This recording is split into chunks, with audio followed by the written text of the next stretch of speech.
हरियाणा में चुनावी गर्माहट तेज हो रही है और धीरे धीरे राजनीति का जो सियासी रंग है देखने को मिल रहा है। अरविंद केजरीवाल की गिरफ्तारी के बाद विपक्षी दलों ने रामलीला मैदान में रैली की है।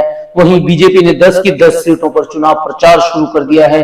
कांग्रेस के टिकट की वेट है, टिकट आरक्षी भी सक्रिय हैं और समीकरणों को गुना भाग करके जनता भी वेट कर रही है कि कब कौन मैदान में होगा और कौन किसे पटकनी देगा।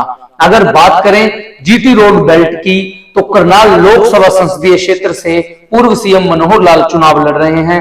कांग्रेस अभी वेट एंड वॉच की मुद्रा में है कि उनके मुकाबले में किसे चुनाव लड़ाया जाए। कुरुक्षेत्र के एक बड़े नेता की चर्चा करनाल में जोर पकड़ रही है। नाम है पवन शर्मा पहलवान। पवन शर्मा पहलवान हरियाणा ब्राह्मण सभा के अध्यक्ष हैं। पहलवान कुरुक्षेत्र ब्राह्मण सभा में बीते कई दशक से प्रधान रहे। इसके अलावा धार्मिक और सामाजिक कार्यों के लिए जाना जाते हैं। उन्होंने हरिद्वार में धर्मशाला बनाई, कुरुक्षेत्र में श्याम धाम बनाया। सामाजिक धार्मिक कामों के बाद अब पवन पहलवान नई राजनीतिक पारी शुरू करने जा रहे हैं। इनके समर्थकों का ब्राह्मण समाज का दबाव है। आए दिन लोग इनसे चर्चा कर रहे हैं। सोशल मीडिया पे चर्चा जोर पकड़ रही है कि पहलवान करनाल लोकसभा संसदीय क्षेत्र से कांग्रेस के उम्मीदवार हैं। पहलवान से हम कुछ सवाल हैं, कुछ बातें हैं जिन पर चर्चा करेंगे। सर नमस्कार। नमस्कार भाई। सर, करनाल लोकसभा संसदीय क्षेत्र से आपके नाम की चर्चा चल गई है। कारण क्या है कि अचानक टाइम कम है, टिकट का फैसला कभी भी हो सकता है। चुनाव लड़ना था तो पहले भी आ सकते थे, पर अब अचानक क्या है, क्या सूझी आपको कि अभी आपकी चर्चा जोर पकड़ने लगी? देखो बात ऐसे है मेरे भाई, मेरा कोई इरादा नहीं था चुनाव लड़ने का।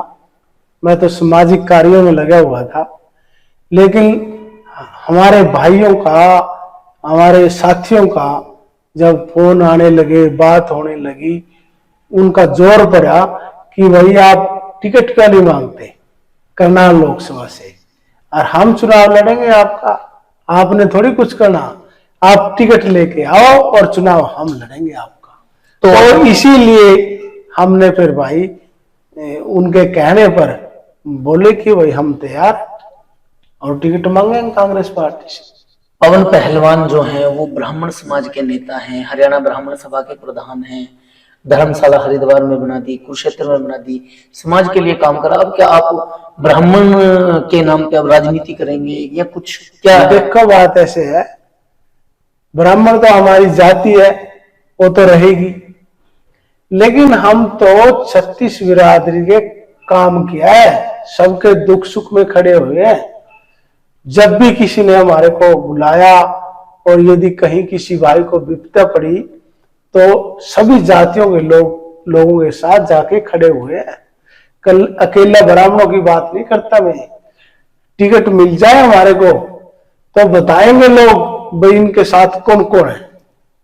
मनोहर लाल खट्टर हरियाणा के सीएम रहे हैं और अब भी पूर्व सीएम भी वहीं से चुनाव लड़ रहे हैं और सीएम वहां से विधानसभा लड़ रहे हैं, नायब सैनी, और कुरुक्षेत्र से नायब सैनी का नाता रहा है। आप भी कुरुक्षेत्र से संबंधित हैं।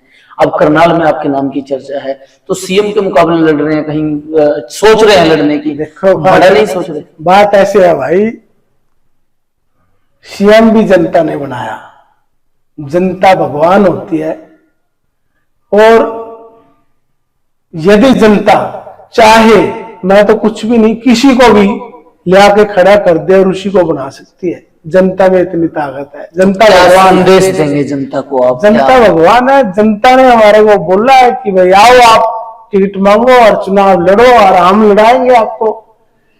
ये जनता की आवाज परमात्मा की आवाज है।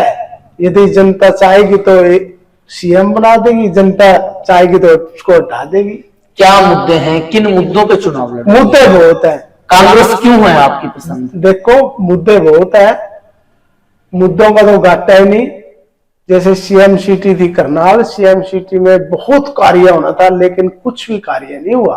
वहां के लोग बोल रहे हैं, मैं नहीं बोल रहा, पब्लिक बोल रही है, जनता बोल रही है कि हमने ऐसे नेता की जरूरत है जो जमीन से जुड़ा हो, सूझबूझ का आदमी हो, सबके बीच में बैठने वाला हो और साधारण और सिंपल डोर पर बैठकर रोटी खाने वाला हो, ऐसे आदमी की जरूरत है जो जनता के बीच में रहे हर टाइम। ब्राह्मण समुदाय की बात करें तो ब्राह्मण समाज को बीजेपी ने 2 टिकटें दी हैं, सोनीपत और रोहतक। अब कांग्रेस से डिमांड है, तो क्या लगता है ब्राह्मण समुदाय को उनका हक नहीं मिल रहा, या फिर कारण क्या है? देखो बात ऐसे है, जो बिरादरी होती है ना वो किसी एक पार्टी की नहीं होती। ये सभी पार्टियां लोकतंत्र है, लोगों की आवाज उठाने के लिए। यदि एक ही सरकार हो अपनी मनमानी करेगी हो तो पक्ष और विपक्ष होना बहुत जरूरी है। जे विपक्ष नहीं होगा मजबूत तो पक्ष काम नहीं करेगा, वो अपनी मन मर्जी से काम करेगा। तो ये कोई जरूरी नहीं है भाई ब्राह्मण समाज उसका बीजेपी का बन गया। यदि भी कांग्रेस पार्टी ब्राह्मणों को टिकट देती है, ब्राह्मण समुदाय ने बीजेपी का सपोर्ट किया है, साथ दिया है आज तक। यही कारण है कि कार्तिकेय शर्मा राज्यसभा मेंबर हैं, पहले डीपी वत्स थे और अब 2 टिकट दे रखे हैं, अरविंद शर्मा को, मोहन लाल बड़ोली को। तो लगता है कि आप मनोहर लाल के खिलाफ वहां जम के लड़ पाएंगे, अपने आप को कितना मजबूत मानते हैं? रणनीति क्या है आपकी, कैसे? हम पूरे मजबूत हैं भाई, पूरे। और हमने चुनाव लड़ना यदि पार्टी टिकट देगी तो, और हमने नहीं जनता ने चुनाव लड़ना है, इतने मजबूत है हम। जनता देखियो, टिकट मिल जाए पता लग जाएगा भाई ये लोग आए कहां से। 36 बिरादरी साथ खड़ी होगी हमारे, 36 बिरादरी।